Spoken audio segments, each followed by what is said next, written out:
All right, so we have a new challenge, Round the World Challenge. And this is for my friends in the UK.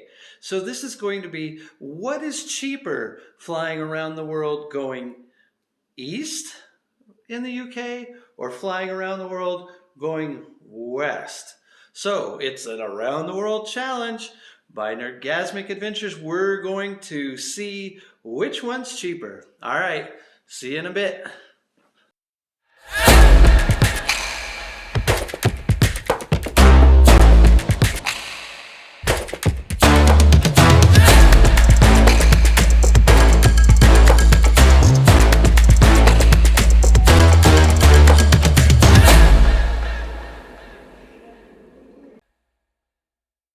Guys, all right. So our challenge is what is cheaper when flying around the world from London, going east or west? And I decided to start this on July 2nd. That's the starting date. I do know a lot of people from England actually have their vacation time in August, but I decided to go with July. Why not? And so the first leg that I've found is London to Milan for $12 on Ryanair. You start flying at about 8 p.m. That's at a Stansted, my least favorite airport, and you arrive at 10:45 p.m. in Milan. So that's the first leg, $12.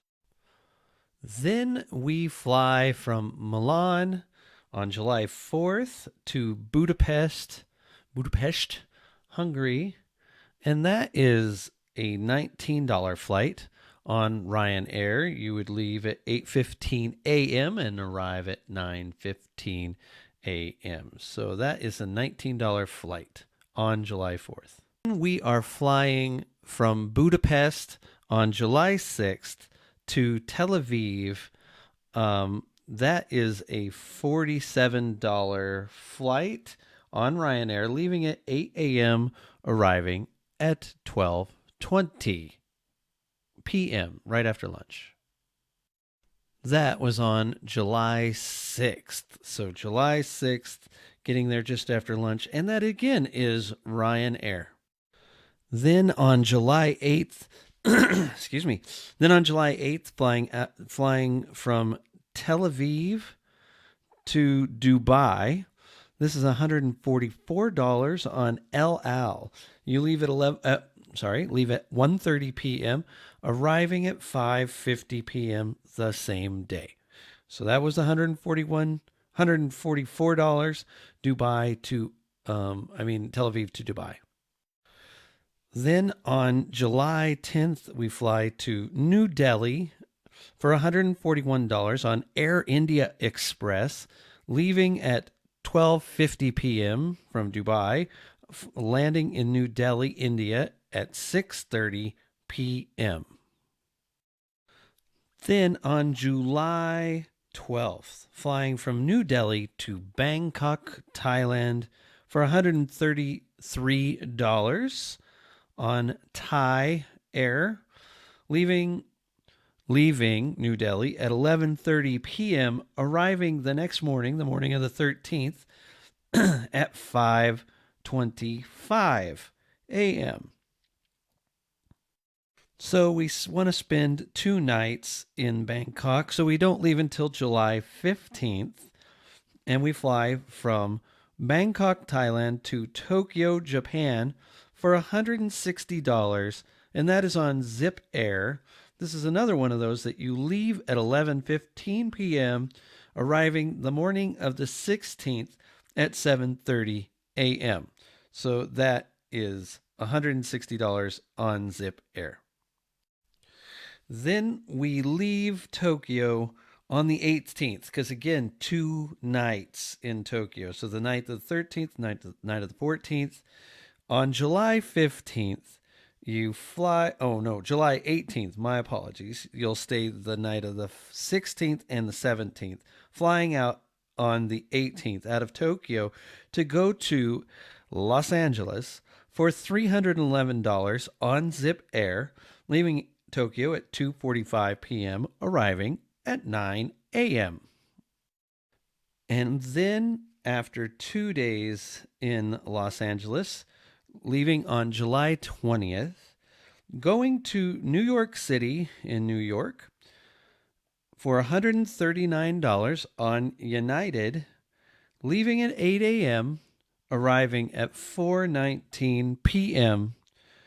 That is when you get to New York City.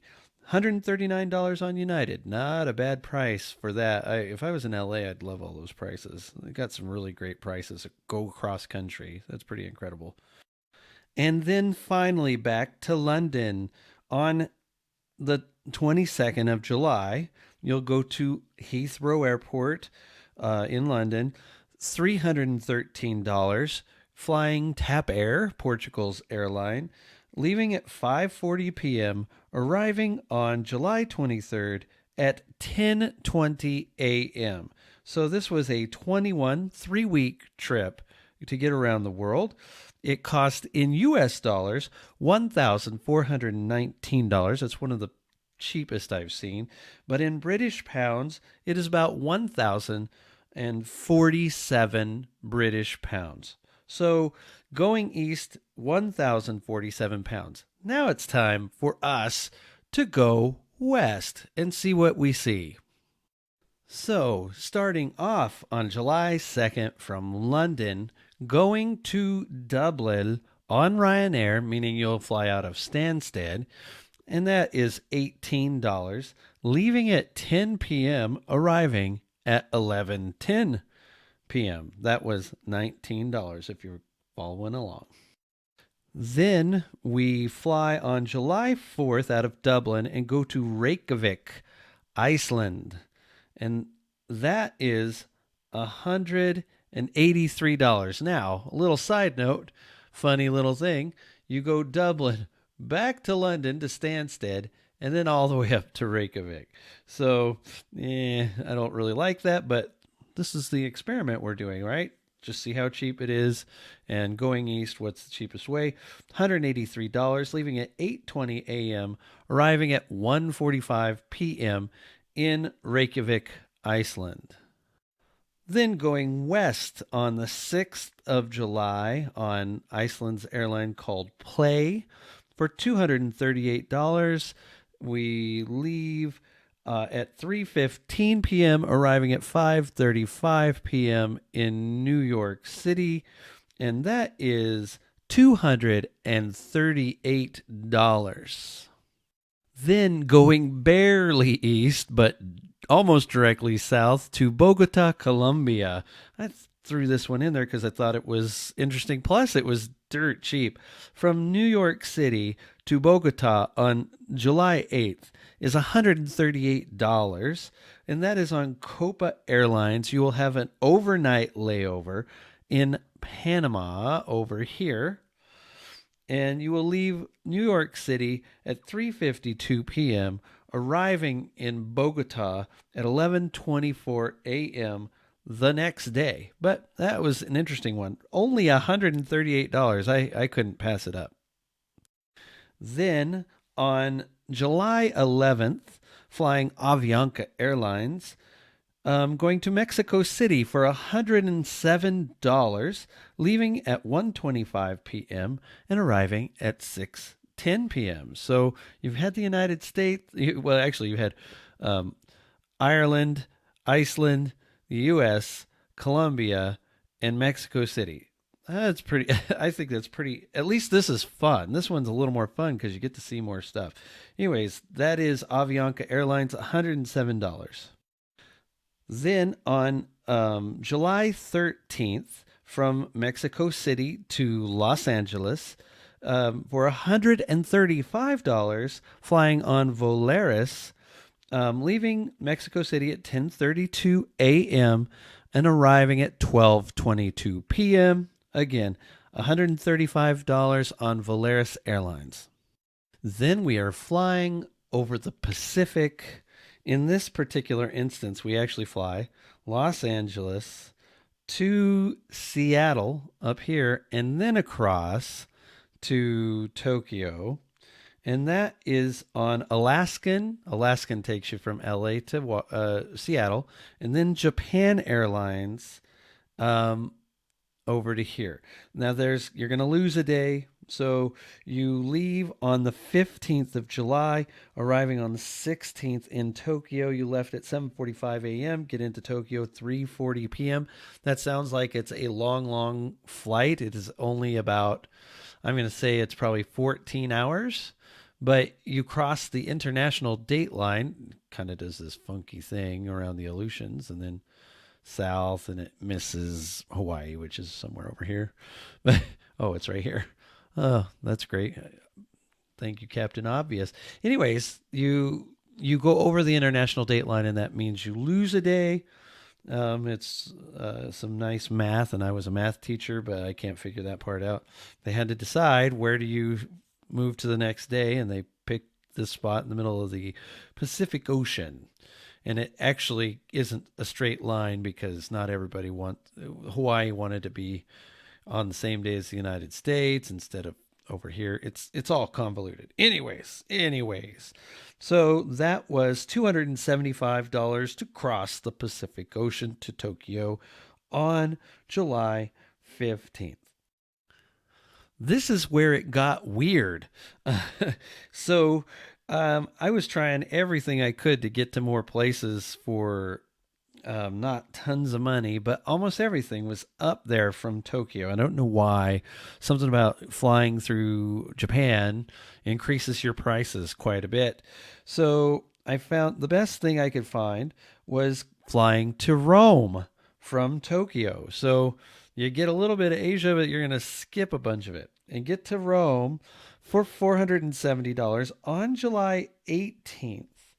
And then you will have a stop over here in Abu Dhabi. So you leave here at 5 p.m., get to Rome about 5:50 a.m. the next day. And it isn't that you're staying overnight in any particular town. It's just that far, and it's going to cost you time. So that's $470 on Etihad Airlines with a layover in Abu Dhabi, getting in about 6 a.m. on the 18th. Then we are flying from Rome to Paris for $27 on Ryanair, which I think means you're flying into Orly in Paris. You leave at 6:30 p.m. out of Rome and arrive at 8:55 p.m. in Paris. That again, Ryanair. It's not a very long flight. And your final leg is Paris to London on EasyJet for $40. I believe that one actually lands at Heathrow. And you leave at 8:55 a.m., arriving at 9:10 a.m. Here's the thing. That one, although it has more kind of interesting places to go to, you hit all the continents except for Africa and Australia. The first one, you completely missed South America. The going east from London, you didn't get to South America. But west from London costs $1,631 US, or $1,203 or £3. Sorry, 1,203 British pounds. So it is cheaper to go east. I just think it's a bit more interesting to go west. Both of these met my challenge requirements, which are 10 stops. And it was an interesting thing. I think I might spend the extra money to have the more interesting flights, but it would be up to you and your own personal preferences to do the round the world trip with minimum of 10 stops. So the difference in price is about $212 or 157 pounds. That's about the difference in the prices. So anyways, this is Kelly. with Nerdgasmic Adventures. It's been fun doing this challenge, and I hope to hear from you. Any challenge you might want me to go through. I have one coming up that my wife suggested that should be fun. It's has something to do with movie monsters. So I'm looking forward to doing that one. All right, this is Kelly signing off. If you're interested in any trips, if you're interested in any of these videos, please like and subscribe. Any trips you have, go to my website at nerdgasmicadventures.com, and I will see you later.